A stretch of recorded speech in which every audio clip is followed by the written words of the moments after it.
Imagine the thrill of a tennis legend stepping into a gleaming new arena, poised to conquer his last frontier on the court. Will Carlos Alcaraz finally claim victory in Paris, or is this massive new stadium about to rewrite the rules of indoor tennis? Buckle up, tennis fans, because the Rolex Paris Masters is kicking off in its stunning new home at Défense Arena, and the world's top player is here to make history. But here's where it gets controversial. Has the shift to this colossal venue, capable of holding 17,500 roaring spectators, changed the essence of the tournament forever? Picture this: Paris has long been one of those elusive ATP Masters 1000 titles slipping through the fingers of the talented Spaniard, Carlos Alcaraz.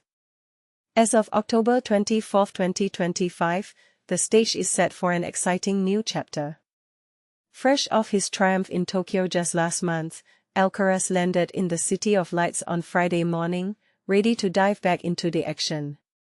Sporting a beanie to fend off the cool Parisian breeze that hides his signature buzz cut, the 22-year-old from El Palma, Spain, took a moment to admire the expansive new venue before hitting the practice court with Karen Khachanov, the 2018 champion of the event.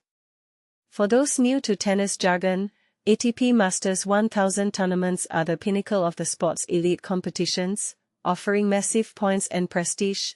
Think of them as the big leagues where legends are made.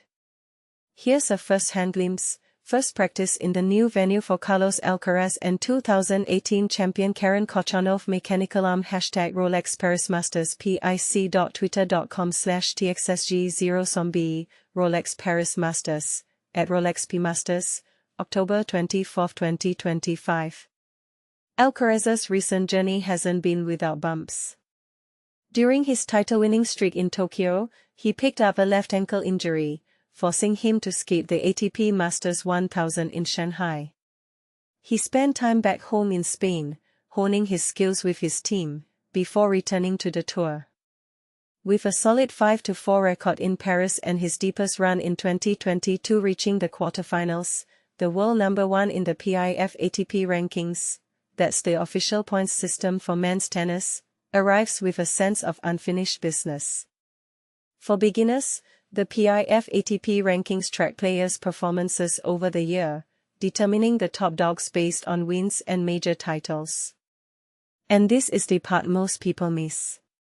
Could this massive move to Europe's largest indoor sports arena spark Alcaraz's inaugural French victory? The center court at Défense Arena dwarfs most others, second only in size to Arthur Ashe Stadium at the US Open for year-round events. It's not just bigger, it's a whole new atmosphere that might amplify the energy, or perhaps distract the players. Tennis purists might argue it's diluting the intimacy of classic venues, while others see it as progress elevating the sport.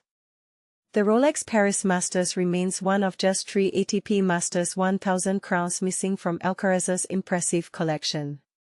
Over the next week, he'll aim to add it, potentially securing his second ATP Year-End No. 1 title sponsored by PIF, an honor that crowns the player with the most consistent dominance throughout the season. Already locked in for the NATO ATP Finals, Alcaraz leads rival Jannik Sinner by over 2,000 points in the PIF ATP Leaf race to Turin. Meanwhile, Sinner is battling it out in Vienna, having advanced to the quarterfinals on Friday.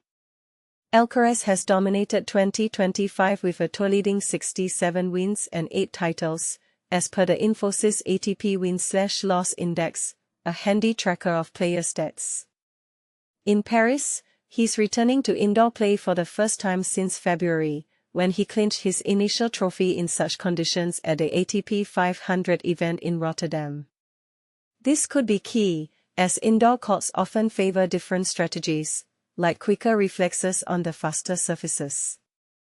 But wait, let's stir the pot a bit more. Is Alcaraz's relentless schedule pushing him toward burnout, or is his youthful energy unbeatable? Some fans might wonder if the pressure of chasing perfection is sustainable, especially after injuries. Others argue his dominance is exactly what tennis needs to draw in new generations. What do you think? Will Défense Arena be Alcaraz's lucky charm, or does it risk overshadowing the pure skill of the game? Share your thoughts in the comments, agree that bigger venues mean bigger drama, or disagree and root for the underdog stories instead.